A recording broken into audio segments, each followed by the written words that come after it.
بسم اللہ الرحمن الرحیم اللہم انفعنا بما علمتنا وعلمنا ما ينفعنا اللہم الہمنا مراشد امورنا وقنا شرور انفسنا ربنا تقبل منا انك انت السمیع العلیم۔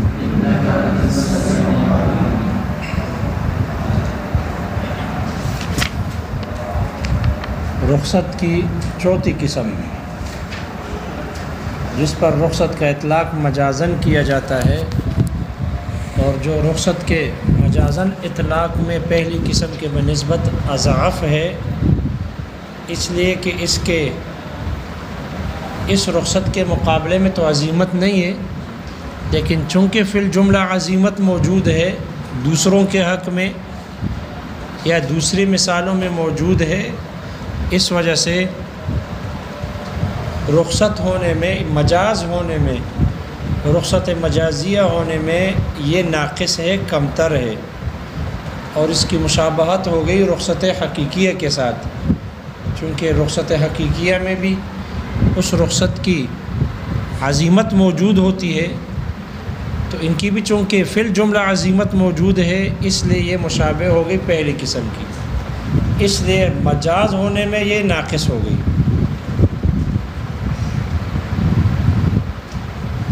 اس کی مثال دی ہے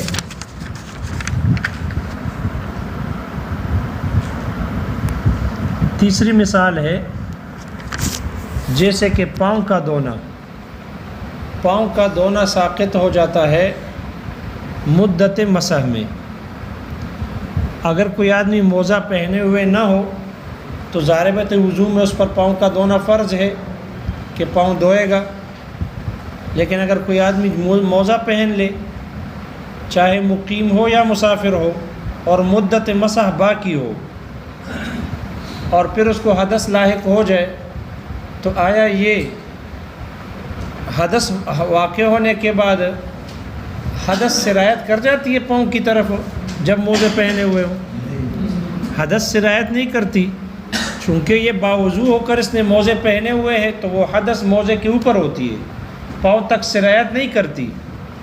جب پاؤں کے موزے کے اوپر ہوتی ہے، اس لیے جب وضو کرے گا تو اس کے لیے پاؤں پر صرف، موزے پر صرف مسح کافی ہے، اس سے نجاست دور ہو جاتی ہے۔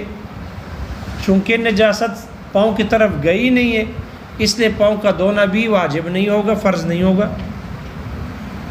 لہذا جب تک مدت مسح باقی ہو، مقیم کے لیے 1 دن اور 1 رات، مسافر کے لیے 3 دن اور 3 راتیں، تو جب تک مدت مسح باقی ہے، اس موزے پہنے ہوئے شخص کے حق میں عزیمت ساقط ہے، پاؤں کا دھونا بالکل ساقط ہے۔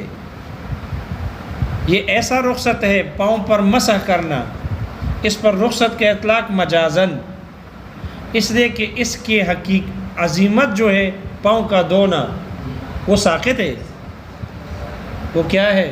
ساقط ہے۔ یعنی ایسا نہیں کر سکتا کہ موزہ پہنے ہوئے ہو اور پاؤں کو دھو لے، تالاب میں پاؤں ایسا ہی داخل کر دے، یا نل کھول کر موزے سمیت پاؤں دھو لے، موزے پہنے ہوئے ان کی حالت میں۔ خیال کرنا، موزے پہنے ہوئے حالت میں اب اس سے وہ پاؤں کا دھونا ساقط ہے، اگر اس لیے ان کے لیے جائز نہیں ہے کہ موزے سمیت پاؤں کو دھو لے۔ تو اب اس پاؤں پر مسح کرنے کو جو رخصت کہا جاتا ہے، موزے پر مسح کرنا کہتے ہیں رخصت ہے، اس کو جو رخصت کہا جاتا ہے یہ مجازاً ہے، حقیقتاً، اس لیے کہ اس کے مقابلے میں عزیمت نہیں ہے۔ موزے سمیت پاؤں کا دھونا یہ ساقط ہے، یہ درست نہیں ہے، لیکن چونکہ اوروں کے حق میں موجود ہے پاؤں کا دھونا، جس نے موزے نہیں پہنے ان کے حق میں پاؤں کا دھونا فرض ہے، اس کی عزیمت موجود ہے، اس لیے یہ رخصت کی دوسری قسم کہ مجاز ہونے میں ناقص ہے، اس لیے کہ اس کی عظیمت پائی جا رہی ہے دوسروں کے حق میں، اس لیے یہ فی الجملہ رخصت حقیقیہ کی پہلے قسم کی اقسام میں سے ہو گئی ہے۔ ادھر سے بتاؤ کیا مسئلہ ہے جی، ادھر لے آؤ۔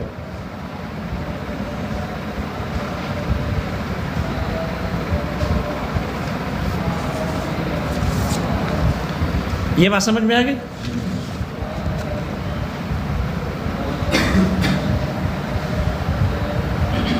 لیکن اگر وہ موزے اتار دے، اگر موزے اتار کر مسح کر لے تو صاحب ہدایہ نے کہا کہ یہ اولا ہے، یہ عزیمت ہے، ثواب ملے گا، مدت مسح باقی ہے، مدت مسح باقی ہے، اور اس کو حدث لاحق ہو گیا، وضو کرنا چاہتا ہے، لہذا اگر یہ موزہ اتار کر پاؤں دھوئے تو صاحب ہدایہ کہتے ہیں کہ یہ اولا ہے، عزیمت پر عمل ہے، ثواب ہے۔ لیکن وہ موزہ کو اتار کر ہے، اور یہ موزے جب پہنے ہوئے ہو تو پھر پاؤں کا دھونا موزے سمیت، یہ عزیمت ہے، یہ ساقط ہے۔ جب موزہ اتار دے تو پھر تو وہ سبب ہی ختم ہو گئی، یہ رخصت ہی نہ رہی۔ جب موزہ رہا نہیں تو پھر پاؤں کا دھونا فرض ہوگا۔ لہذا اگر کوئی آدمی موزے پہنے ہوئے ہو اور مدت باقی ہو اور حدث لاحق ہو کر وہ وضو کرنا چاہتا ہے تو اگر موزہ اتار کر پاؤں دھوئے تو عزیمت ہے۔ موزہ پہنے ہوئے کو جو ہم رخصت کہتے ہیں اس لیے کہ موزہ پہننے کی صورت میں پاؤں کا دھونا ساقط ہے۔ دونوں میں فرق سمجھ میں آ رہا ہے؟ ایک موزہ اتار کر پاؤں دھونا ہے اور ایک موزہ پہنے ہونے کی حالت میں پاؤں کا دھونا ہے موزے سمیت، یہ ساقط ہے۔ یہ کیا ہے؟ یہ ساقط ہے۔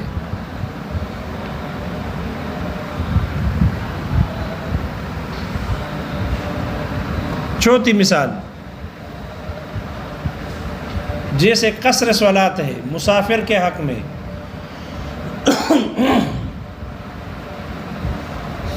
مسافر آدمی کے حق میں نماز کی قصر کرنا۔ مصنف نے مثال ذکر کیے، مصنف نے وَكَذَلِكَ قَصْرُ الصَّلَاةِ فِي حَقِّ الْمُسَافِرِ، یہ انداز سے پتہ چل رہا ہے، جیسے شروع میں کہا وَكَذَلِكَ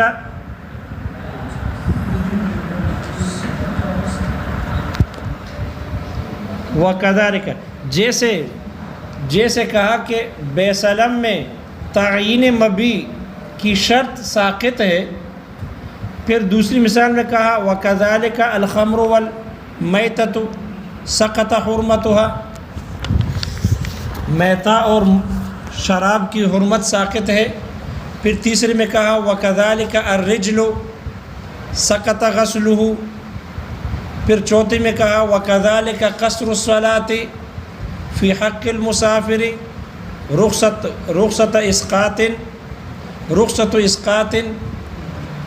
تو مصنف کے تعبیر شروع میں تینوں ساقط ہے، بے سلم میں مبیہ کی تعین اس کو شرط قرار دینا اور بائے کے پاس موجود ہونا ساقط ہے۔ خمر اور مردار کا کانا اس کی حرمت ساقط ہے۔ تیسری مرتبہ میں کہا کہ پاؤں کا دھونا ساقط ہے، اس کا دھونا، تو پھر چوتھی سے بھی پتہ چل رہا ہے وَكَذَلِكَ قَصْرُ الصَّلَاةِ فِي حَقِّ الْمُسَافِرِ، مسافر کے حق میں نماز کی قصر ساقط ہے۔ اور رخصت اسقاط، یہ رخصت اسقاط ہے تو قصر ساقط ہے۔ اس لیے متن میں بظاہر شارحین کہتے ہیں کہ متن میں بظاہر تسامح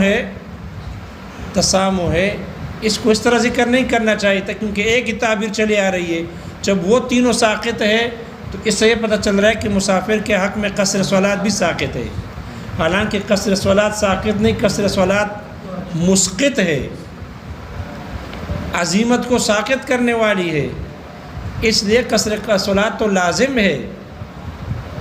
اس لیے شارحین کہتے ہیں عبارت ایسی ہونی چاہیے وَكَذَلِكَ سُقُوطُ إِكْمَالِ الصَّلَاةِ، وَكَذَلِكَ سُقُوطُ إِكْمَالِ الصَّلَاةِ فِي حَقِّ الْمُسَافِرِ رُخْصَةُ إِسْقَاطٍ، اسی طرح مسافر کے حق میں اکمال صلاۃ ساقط ہے، اکمال صلاۃ ساقط ہے اور وہ رخصت اسقاط ہے۔ مسافر کے حق میں اکمال صلاۃ کا سقوط ساقط ہونا یہ رخصت اسقاط ہے، ایسی رخصت ہے کہ جو ساقط کر دیتی ہے عزیمت کو۔ مسافر آدمی کے حق میں قصر ہے ہمارے نزدیک، اور ہمارے نزدیک یہ قصر اسقاط ہے، عزیمت کو ساقط کرنے والی ہے، یعنی ایسی رخصت ہے کہ اس نے عزیمت کو ساقط کی ہے، یعنی پوری نماز اکمال نہیں کر سکتا، اس کے لیے پوری نماز پڑھنا جائز نہیں ہے۔ کیوں؟ اس لیے کہ یہ وقت صرف 2 رکعت ہی کا وقت ہے، تو فجر میں اور ظہر میں، فجر میں اور عصر میں، فجر اور عشاء میں کوئی فرق نہیں ہے، جیسے فجر 2 رکعت، ظہر، عصر اور عشاء کی بھی 2 ہی رکعت ہیں۔ چونکہ ہمارے نزدیک یہ رخصت اسقاط ہے تو فجر اور عصر یا فجر اور ظہر یا فجر اور عشاء یہ برابر ہے، جیسے وہ 2 رکعت کے لیے وہ وقت سبب، اسی طرح مسافر کی نماز کی رباعی نماز کے لیے بھی یہ وقت 2 ہی رکعت کا سبب ہے، 4 کا نہیں ہے، 4 کا نہیں ہے۔ اس لیے ہمارے نزدیک یہ رخصت اسقاط ہے۔ یہی وجہ ہے کہ اگر مسافر آدمی 2 رکعت کے ساتھ 2 مزید ملائے اور دوسری رکعت پر بیٹھ تشہد عبد و رسول تک بیٹھ گیا تھا، پھر تیسری رکعت کے لیے کھڑا ہو جائے اور چوتھی کے لیے کھڑا ہو جائے، 4 رکعت پڑھ لے، تو چونکہ 2 رکعت پر بیٹھا ہوا تھا اس لیے یہ پہلے 2 فرض ہو جائیں گے اور آخری 2 رکعتیں نفل ہو جائے گی، لیکن فقط اساء، اس نے غلط کام کیا، برا کام کیا، یہ گناہگار ہو گیا، اس لیے کہ پہلے 2 فرض ہو جائیں گی اور آخر 2 نفل ہو جائیں گی، تو نفل کو فرض کے ساتھ خلط ملط کرنے کی وجہ سے، ملانے کی وجہ سے اور سلام میں تاخیر کی وجہ سے یہ گناہگار ہو گیا۔ لیکن 4 فرض نہیں ہوں گی، وقت ہے ہی سبب 2 رکعتوں کے لیے، 4 کیسے بنیں گی پھر؟ اس لیے 2 رکعت فرض ہے، 2 نفل ہو جائیں گی۔ لیکن اگر یہ دوسری رکعت پر نہیں بیٹھا اور تیسری کے لیے ڈائریکٹ کھڑا ہو گیا، پھر چوتھا بھی ملایا، تو پھر ہمارے نزدیک یہ کوئی نماز نہیں ہوئی، یہ فرض نماز نہیں ہوئی، اس لیے کہ فرض 2 رکعت ہے اور یہ درمیان میں بیٹھا ہی نہیں ہے اور اس نے 4 رکعت ملائے، 4 رکعت پڑھے، اس لیے نماز ہی فاسد ہو جائے گی۔ معلوم ہوا ہمارے نزدیک یہ رخصت اسقاط ہے، عزیمت کو ساقط کرنے والی رخصت ہے، اس کی عزیمت پر عمل جائز نہیں ہے، عزیمت ہے ہی نہیں اس کی رخصت کے مقابلے میں، اس رخصت کے مقابلے میں عزیمت ہے ہی نہیں، اس لیے مجازاً اس پر رخصت کا اطلاق کیا جاتا ہے اور مجاز ہونے میں ناقص ہے، چونکہ دوسروں کے حق میں، مقیم کے حق میں رباعی نماز رباعی ہوتی ہے، اس لیے چونکہ فی الجملہ اس کی عزیمت موجود ہے دوسروں کے حق میں، اس لیے مجاز ہونے میں ناقص ہے۔ درمیان میں بیٹھ جائے یہ نماز فاسد ہو جائے گی، نماز فاسد ہو جائے گی، فرضیت فاسد ہو جائے گی، نفل کے بارے میں خاموشی ہے، بظاہر ہو جائے گی، لیکن بہرحال اس میں بھی اختلاف ہے، جیسے کہ عام فرائض میں ہے، فجر کی فرض پڑھ چکے، جیسے فجر کے بارے میں پڑھ چکے ہو کہ جب 1 رکعت پڑھ لے اور 1 رکعت میں سورج طلوع ہو جائے، وہاں فقہا کا اختلاف تھا، واجب ہو گئی تھی کامل اور ادا کر دی ناقص، اس لیے 2 جماعتیں بن گئی فقہا کی، ایک جماعت کہتی ہیں فرضیت فاسد، یہ نماز نفل ہو جائے گی، اور دوسری جماعت کہتی ہے کہ نماز سر ہی سے فاسد ہے، نہ فرض ہے نہ نفل۔ تو یہاں بھی جب فرض فاسد ہو گئے تو بظاہر اسی طرح کے 2 قسم 2 جماعتیں لگ رہی ہیں کہ یا تو بالکل سرے سے نماز ہی فاسد، اور یا یہ کہ فرضیت فاسد ہو گئی اور نفل باقی رہے گی، نفل ہو جائے گی۔ یہ بات سمجھ میں آ گئی؟ تو ہمارے نزدیک یہ رخصت اسقاط ہے۔ امام شافعی رحمہ اللہ کے نزدیک مسافر کی نماز رخصت ترفیح ہے. رفہ یرفہ ترفیحاً. امام شافعی رحمہ اللہ کے نزدیک مسافر کے لیے جو رخصت ہے یہ رخصت ترفیح، آسانی کے لیے ہے، سہولت کے لیے ہے. لہذا اور جب رخصت ترفیح ہے، اسقاط نہیں ہے، تو اگر اس کو سہولت ہو، اگر اس کو پریشانی ہو، مشقت ہو تو 2 پڑھے، اور اگر آسانی ہو تو 4 پڑھے. کیونکہ جب رخصت اسقاط نہیں ہے، رخصت ترفیح ہے، تو ان کی مرضی ہے چاہے 2 پڑھے یا 4 پڑھے، اور عزیمت پر عمل کرنا اولا ہے. اس لیے ان کے ہاں 4 پڑھنا اولا ہے، 4 پڑھنا اولا ہے. اور وہ استدلال کرتے ہیں اللہ تعالیٰ کے فرمان سے. اللہ تعالیٰ نے فرمایا لا جناح اذا ضربتم فی الارض، جب تم زمین میں سفر کرو، فلا جناح علیکم فلیس علیکم جناح، تو تم پر کوئی گناہ نہیں ہے، ان تقصروا من الصلاۃ، کہ تم نماز میں سے قصر کر لو. ان خفتم، اگر تمہیں ڈر ہو، ان یفتنکم الذین کفروا، کہ کافر لوگ تم کو فتنے میں مبتلا کر دیں گے، تو قصر کرنے میں فلیس علیکم جناح ان تقصروا، قصر کرنے میں جناح نہیں ہے، کوئی گناہ نہیں ہے. ان خفتم، اگر ڈر ہو. یہاں 2 باتیں ہیں. قصر کرنے میں گناہ نہیں ہے، گناہ کی نفی کی گئی. اور ان خفتم، اگر تمہیں ڈر ہو، قصر کرو، قصر کرو اگر تمہیں ڈر ہو. ان یفتنکم الذین کفروا،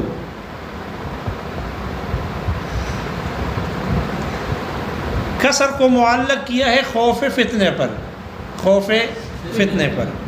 معلوم ہوا امام شافعی رحمہ اللہ استدلال کرتے ہیں، فرماتے ہیں دیکھو قصر میں گناہ کی نفی کی گئی کہ قصر کرنے میں گناہ نہیں ہے، اور جس کام کے کرنے میں گناہ نہ ہو تو وہ اباحت کی دلیل ہوتی ہے، وہ وجوب کی دلیل نہیں ہوتی. اس لیے کہ کرنے میں گناہ نہیں ہے، کرنے میں گناہ نہیں ہے، گناہ کی نفی کی گئی. معلوم ہوا قصر مباح ہے، اباحت ہے اس کی، یہ واجب نہیں ہے، اس لیے گناہ کی نفی کی گئی. اور قصر کو معلق کیا ہے خوف پر، قصر کو معلق کیا خوف پر. اس لیے امام شافعی رحمہ اللہ فرماتے ہیں قصر چونکہ مباح ہے، اور مباح مرضی ہے کرو یا نہ کرو.